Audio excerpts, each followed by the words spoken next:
Thank you. My name is Mary O'Dowd, and I'm an Emeritus Professor of History at Queen's University, Belfast.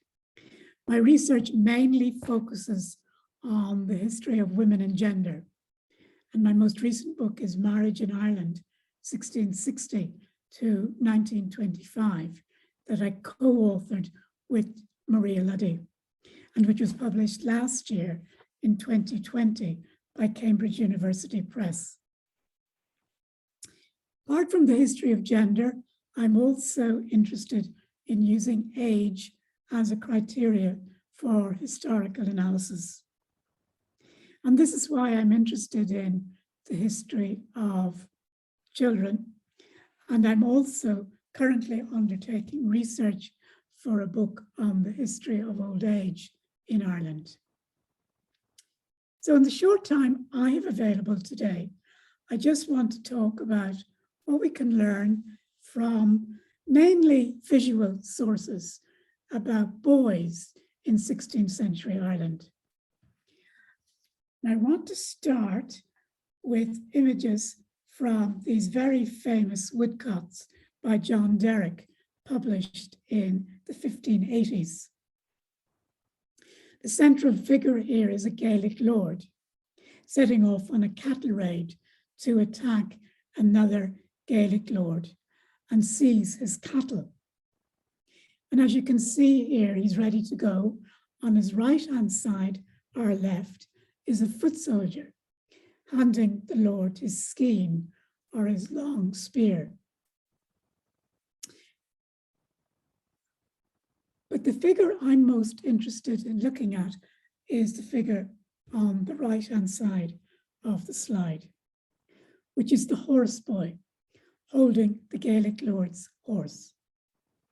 And we know from written sources that boys were very common in Gaelic armies. And my estimate from different sources is that boys served as horse boys in the Lord's army from the age of about 11 or 12 to the age of 16. And at the age of 16 then, they would have been trained sufficiently to join the Lord's army as a fully fledged foot soldier, like the man on the left, or if they proved to be skilled horsemen, they might have joined the army as a horseman. 16 was the age when boys were deemed physically strong enough to fight as soldiers. And so it also reflects the age when boys made that transition or were deemed to make that transition from boyhood to manhood. This is another famous print from the John Derrick series, a feast after the cattle raid had taken place with the Gaelic lord and his family sitting down to eat the cooked meat. What I'm interested in this image is not the lord, but the peripheral figures around him who are preparing the food, cutting the beast open, as you can see in the top left-hand corner, and down in the right-hand corner, down in the left-hand corner, they're cooking the meat over the fire in the skin of the animal. And then on the right-hand side, you have what are known as brigatori, who played a form of music by breaking wind through their backsides. This practice or custom may seem strange or odd to us, but it was not uncommon in other parts of Europe. Historians have documented it, for example, in Wales. And it was just a form of amusement for the audience, in addition to the music of other instruments. We don't know if brigatori accompanied harpists in Ireland in this way, or if the English artist who drew these images included them to illustrate what he perceived as the low level of culture observed in Ireland, even by Gaelic lords.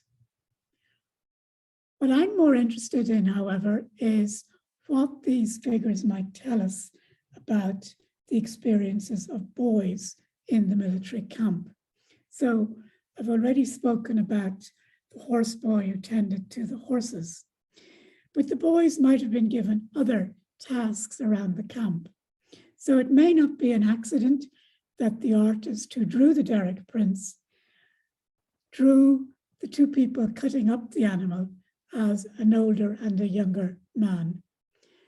Because it's not unrealistic to think that tasks like preparing the food might have been allotted to the boys when the camp or the military group was stationary. It's not beyond imagination either to think that a young teenage boy in the camp might have volunteered to be one of the brigatori, playing music in this way through his backside. This is a practice or custom that might indeed amuse some boys or young men today, and it might therefore might well have done so also in 16th century Ireland. Other images that we have of Irish people are those drawn by the Dutch artist Lucas de Heer. And this is one of the images he included in a large collection of drawings that he compiled of people in different parts of Europe. It's clearly of a military style family, with the young boy holding a set of bagpipes. Piping the soldiers into battle may well have been another of the tasks allotted to the boys who served in the army camp. So if we look at this image of a 16th century battle between Irish and English forces dating to 1591, in which the Irish forces are attempting to take the castle of Balleek. So they're on the northern side of the river. And on the southern side of the river are the English forces trying to repel or stop the Irish soldiers from taking the castle. And if we zone in a little more closely into this image, you can see quite a chaotic scene. Some of the soldiers are running towards the castle to try and seize it. Others are running away. And as you can see where I've pointed the arrow pointing downwards, you can see a piper, and behind him, a set of bagpipes on the ground. And you can also see where I've pointed the arrow going horizontally, you can see another figure lying on the ground. The bagpipes may well have belonged to a boy who led the charge before the foot soldiers started running towards the castle. The men who are running away in the opposite direction to the castle are trying to avoid the fire of the muskets from the English soldiers across the river. And you can just see the grey smoke from the muskets at the bottom of the screen. So this is a very frightening and vulnerable position to be in for both the men and, if they are teenage boys, the boys carrying the bagpipes. I should also point out that it was not just the Irish army that used boys in this way.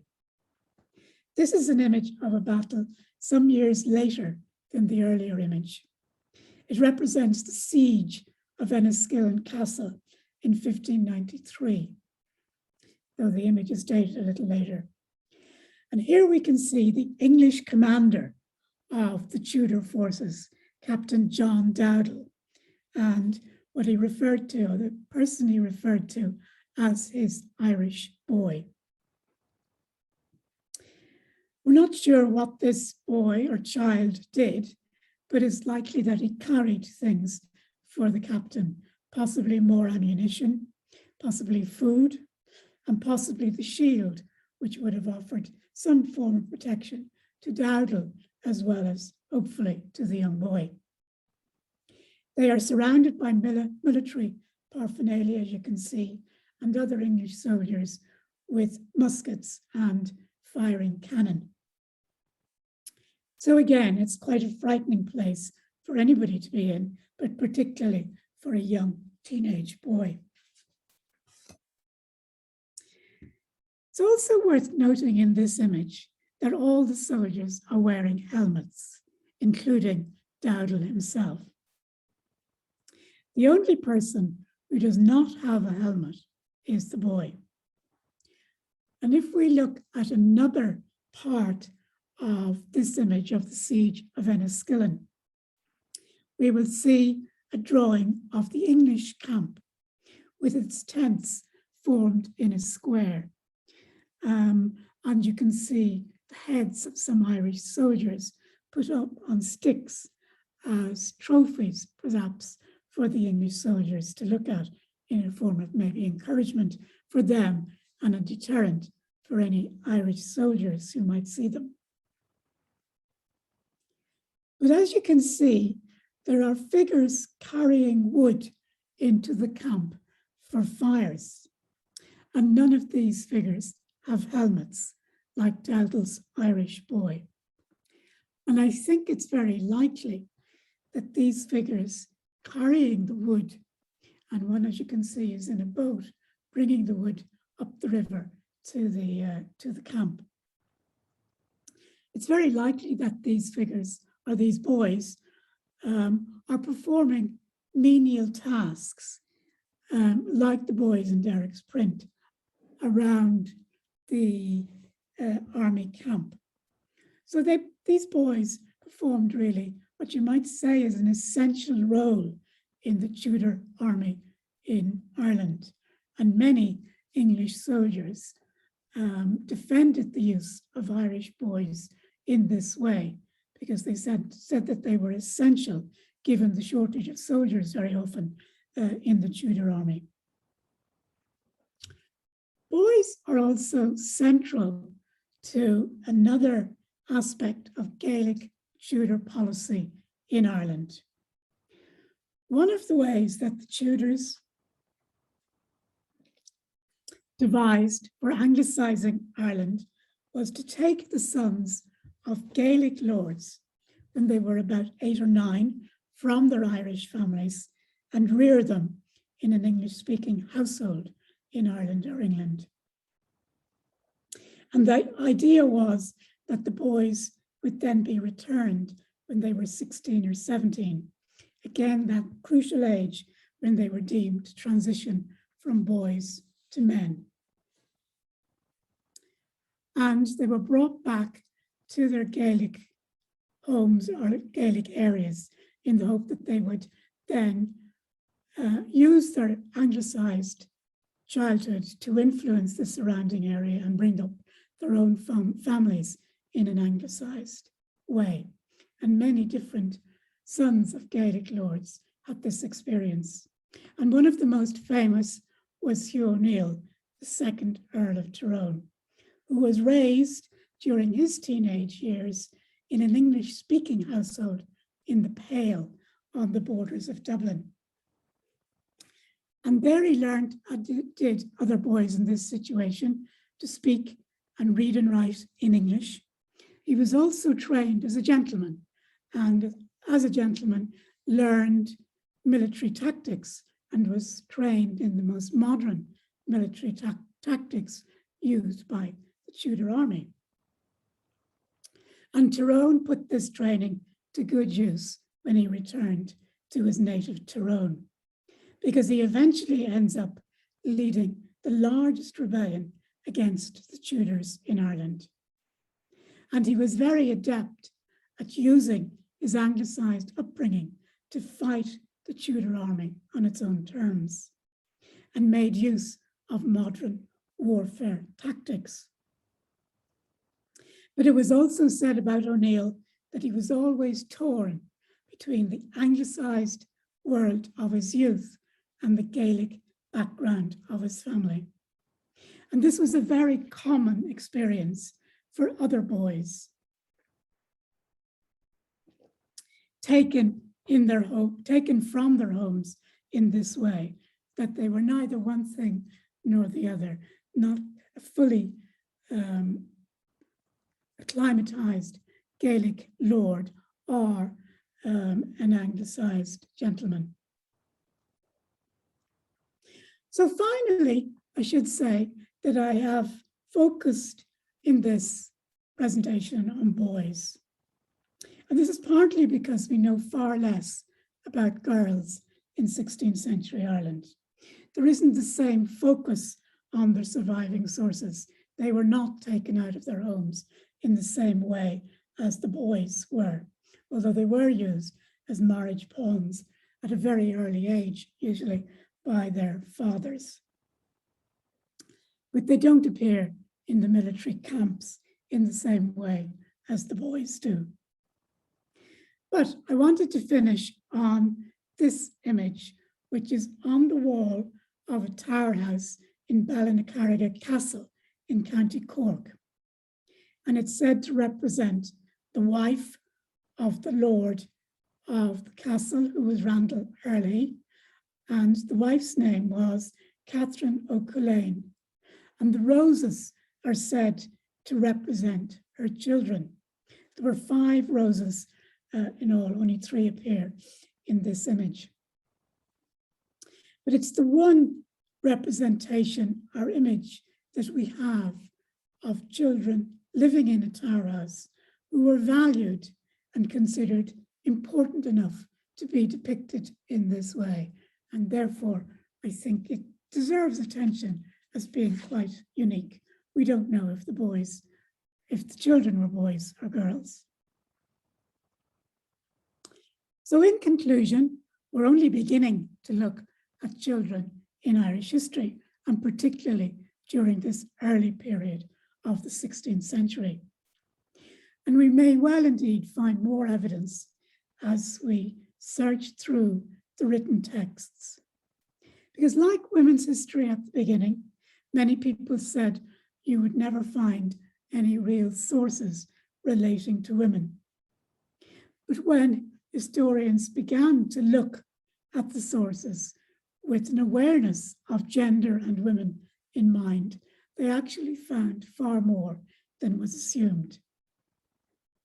And this may well be the case with girls and indeed boys in Gaelic society, that we might well find in the future more sources and learn more about the lives of these children in early modern Ireland.